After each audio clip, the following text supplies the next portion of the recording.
Olá, seja bem-vindo aqui ao canal Escrituras Expostas, onde postarei conteúdos bíblicos para enriquecer mais a sua fé em Cristo Jesus. Você aí que está me acompanhando aí, faça a gentileza de abrir sua Bíblia Sagrada no livro de João, capítulo 2, onde fala sobre o primeiro milagre de Cristo. Então, vamos logo dar início a esse devocional. Mas antes de iniciarmos aqui, vamos fazer uma oração, né, que é necessário para a nossa alimentação espiritual. Você pode aí me acompanhar, se você quiser e ainda estiver procurando a Bíblia, você pode pausar aqui o canal e, quando achar, botar para reproduzir o vídeo. Senhor Deus, eterno Pai, te dou graças por mais um dia de vida na tua presença. Que o Senhor venha nos guardar, o Senhor venha nos proteger, Pai. Tomar conta da nossa vida, meu Senhor, da área da saúde sentimental, até mesmo nos dias de trabalho. Senhor, guia os nossos passos, meu Pai, ao teu favor. Jesus, longe de nós, meu Pai, para que se afaste de ti, meu Pai. Que o teu Espírito Santo venha estar conosco a cada momento, meu Pai, e a cada circunstância. Senhor, toma em tuas mãos a nossa família, guarda-o, Senhor.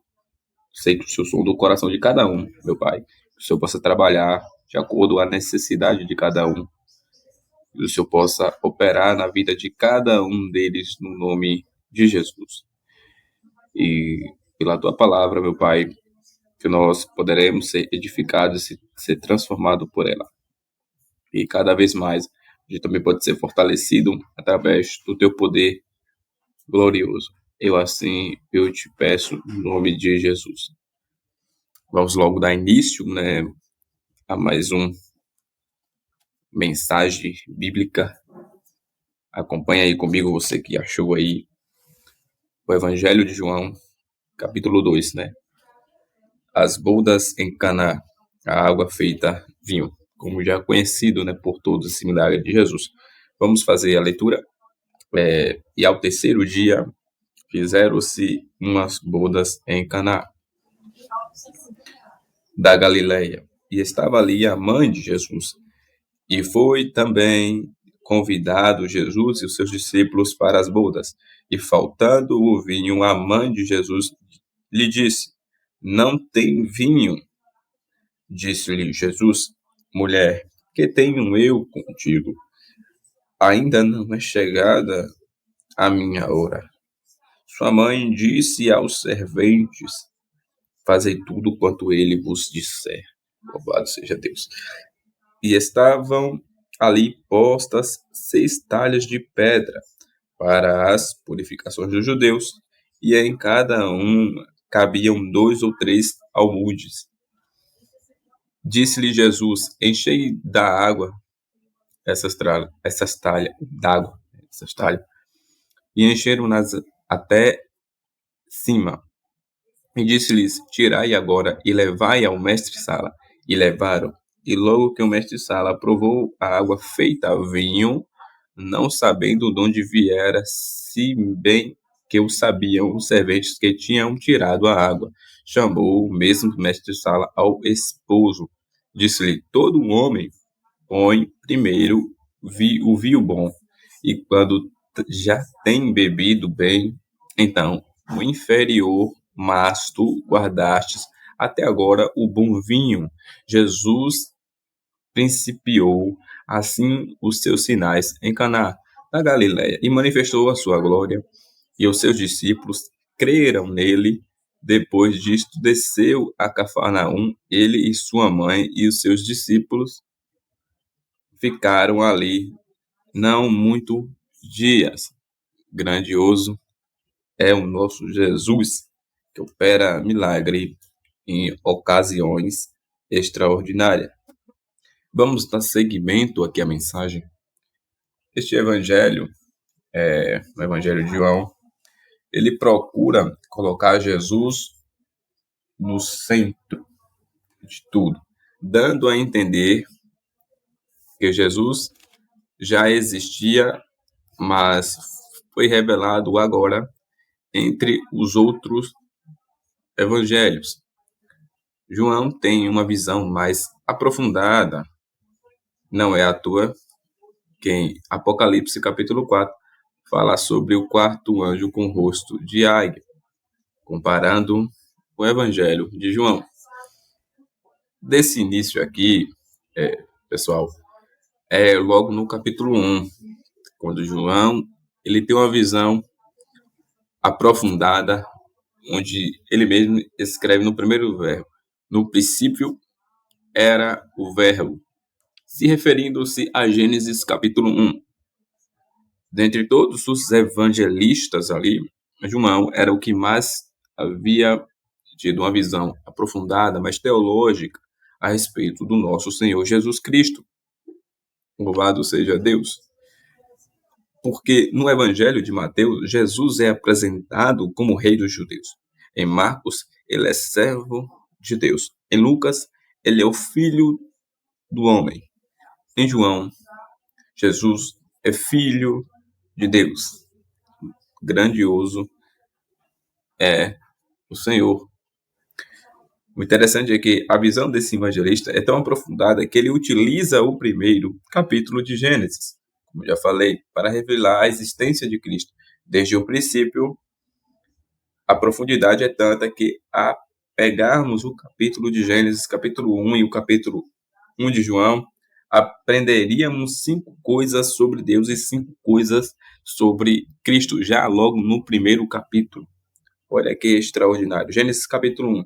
Aprendemos 5 coisas sobre Deus. A primeira coisa é: Deus cria. No princípio criou Deus os céus e a terra. A segunda coisa: Deus fala. Hebreus capítulo 1, verso 1. Vai dizer que Deus nos falou de várias maneiras para com seu povo. Capítulo 3. Deus vê. Terceiro, que diga. Deus vê.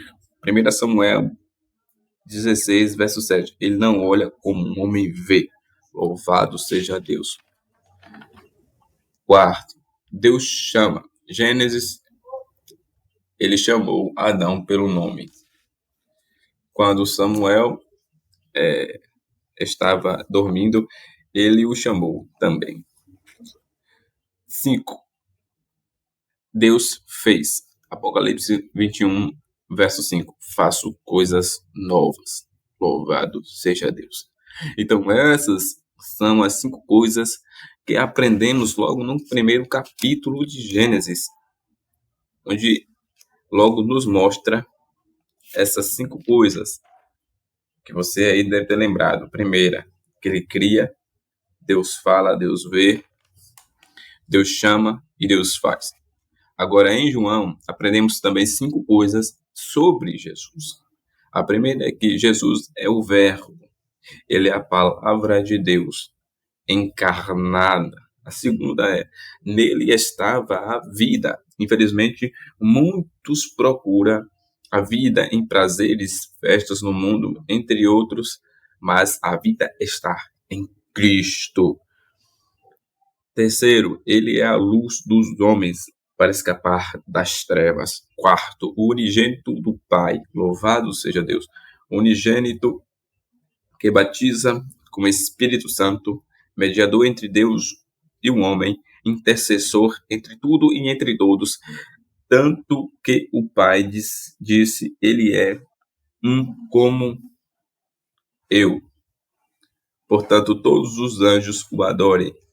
É a mesma essência do Pai. Louvado seja Deus.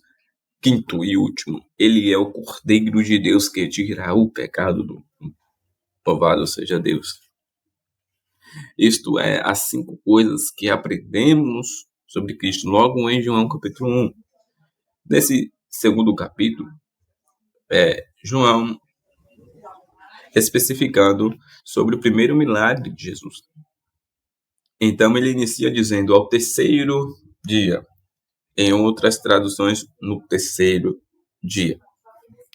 Em Gênesis, no terceiro dia, Deus achou bom o que havia criado. Em Êxodo 19:16, no terceiro dia, o Senhor desceu sobre o monte Sinai, e houve trovões, raios, nuvens, e uma trombeta ressoou fortemente. Em Lucas 13, versículo 32 ao 31 ao 32, chegaram uns fariseus dizendo a Jesus: sai daqui, por Herodes, que quer te matar. Jesus respondeu: ide e dizei àquela raposa: eis que eu expulso demônios e efetuo curas hoje e amanhã, e no terceiro dia sou consumado. Louvado seja Deus. Aqui ele estava falando da sua ressurreição. Jesus foi maltratado, espancado, crucificado e morto. Mas no terceiro dia ele ressuscitou. Em Apocalipse capítulo 1, Cristo disse a João: João, eis que eu estive morto, mas agora estou vivo.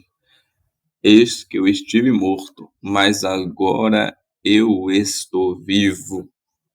Aleluia. Porque para muitos Jesus morreu e continua morto.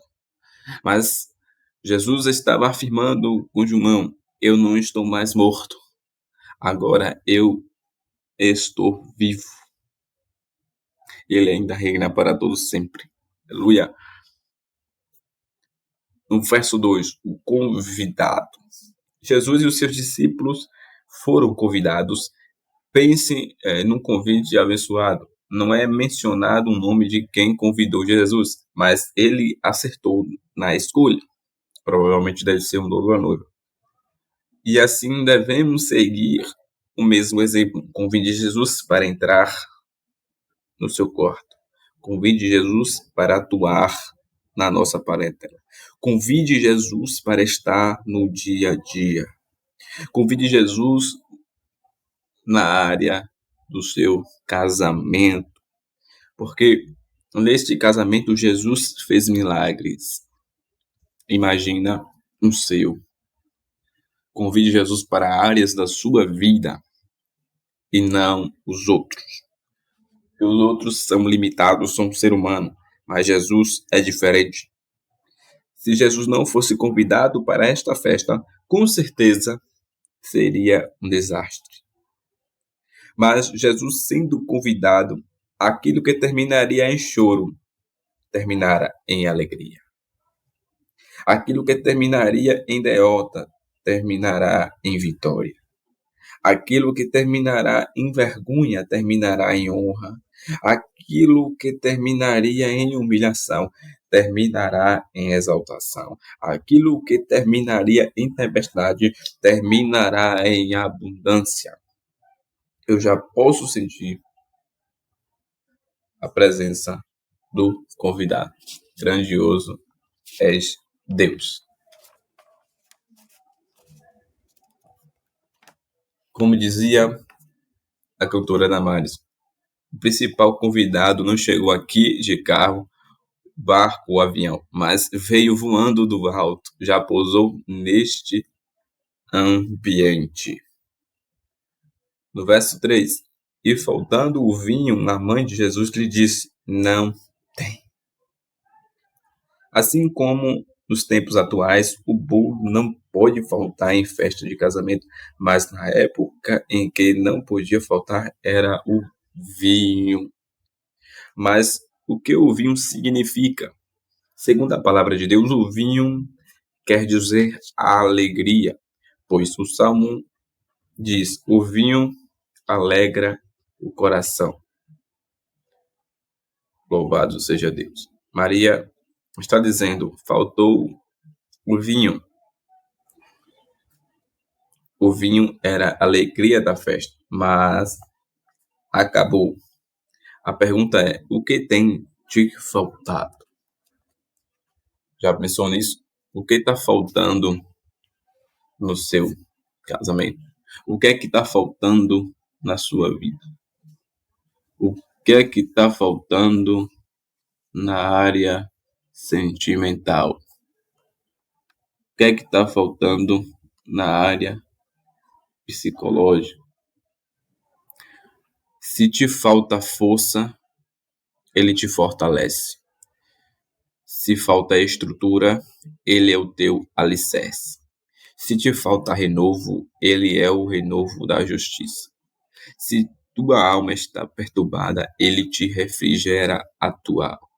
Se tem faltado alegria, ele te preenche com vinho novo, sem fermento. Ainda não é chegado a hora. Alguns pensam que Jesus respondeu mal à sua mãe. Mentira, é claro, é evidente. Jesus apenas estava querendo dizer: ainda não estou ausente. Ele disse isso porque sabia da sua crucificação, mas mesmo depois da consumação, ele subiu aos céus e disse, e Mateus 28, verso 20, e eis que estou convosco todos os dias até a consumação dos séculos. Você pensa que você está sozinho, você não está. Jesus disse que estaria conosco até a consumação dos séculos. E ele está contigo. Ainda não é chegado a minha hora. Mostra que Jesus estava no controle do tempo. Ele já sabia de tudo, até porque ele é antes do tempo. O salmista, o salmo de número 90, o salmo de Moisés diz, de eternidade em eternidade, tu és Deus. A eternidade é antes do tempo, não tem uma determinação para um tempo específico, há anos ou dias, mas é algo além do tempo, antecedente o tempo. As talhas eram 6 vasos de pedra. Elas estavam expostas por causa da tradição dos judeus, onde eles colocam água para lavar suas mãos, servindo para purificá-las. Os judeus davam mais importância à tradição, ou seja, aqui é onde começa o evangelho versus a tradição, ou seja, a graça versus a tradição, o costume. A tradição, ela é limitada. Segunda coisa, a tradição, ela é semelhante aos vasos de pedra. Vazios, só serve para ocupar espaço. Terceiro, a água que tinha só servia para purificar os judeus. Quarto, a tradição não transforma ninguém. Agora, o evangelho é diferente e tem pessoas que colocam a tradição acima da palavra de Deus. Não. A palavra de Deus vem antes. Por isso que ela deve ser primordial. Ela deve ser princípio. Ela deve ser o seu principal foco, o seu principal caminho. Ela está além da tradição. A primeira coisa do evangelho ele não é limitado. Ele é ilimitado. A segunda coisa, o evangelho pega esses vasos que estão vazios e começa a encher. O evangelho preenche o vaso vazio. Terceiro, o evangelho tem a água viva que serve para judeus, gregos, as nações, todos os reinos, todos os povos, até os gentios.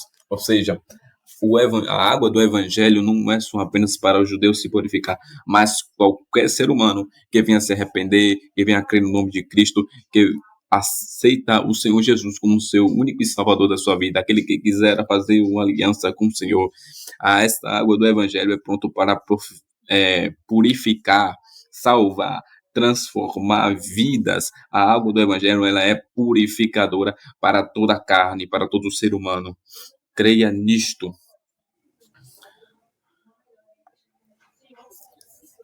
Quarto, o evangelho transforma vidas, porque assim da mesma forma que a água foi transformada no vinho, a água foi transformada em algo de alegria, O evangelho também é capaz de transformar isto em algo em tristeza.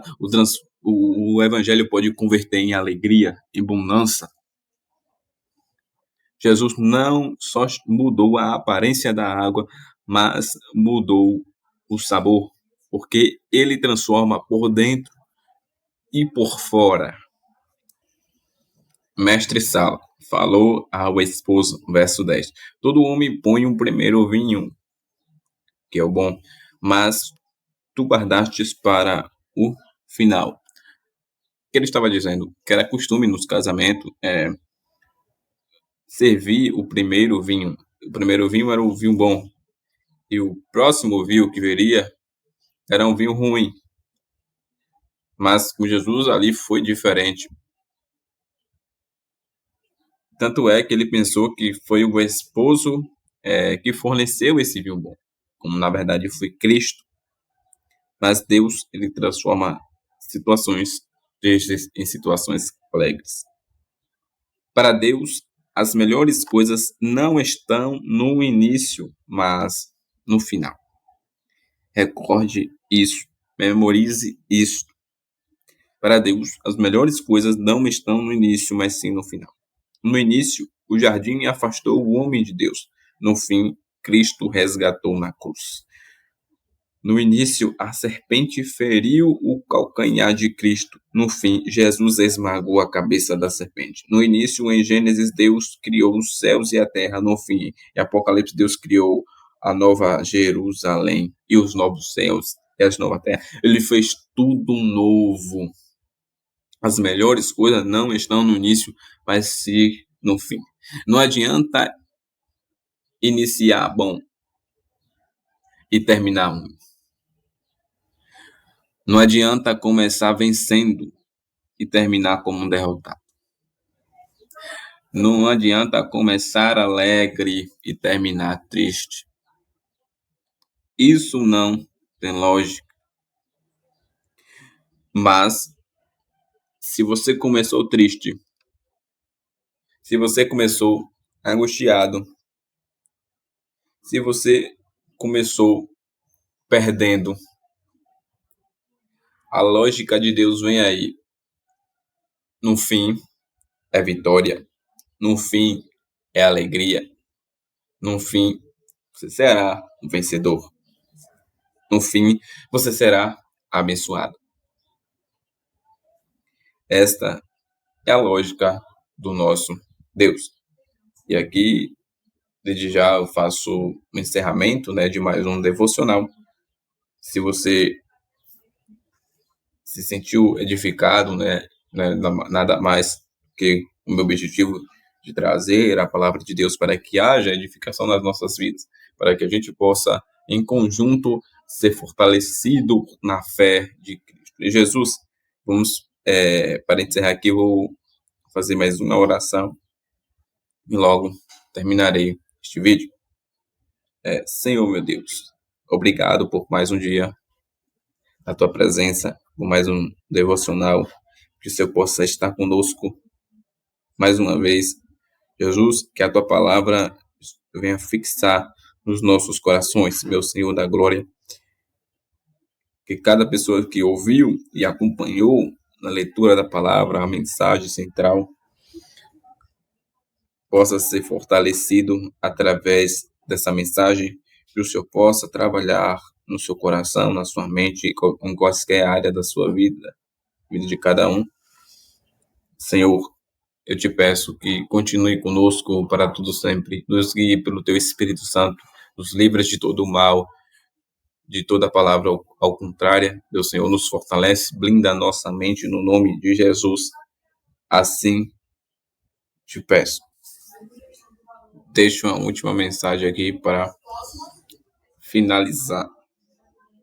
2 Coríntios, capítulo 13, versículo 11. Quanto ao mais, irmãos, regozijai-vos, sedes perfeito, sede consolado, sede de um mesmo parecer, vivei em paz, e o Deus de amor e de paz será convosco.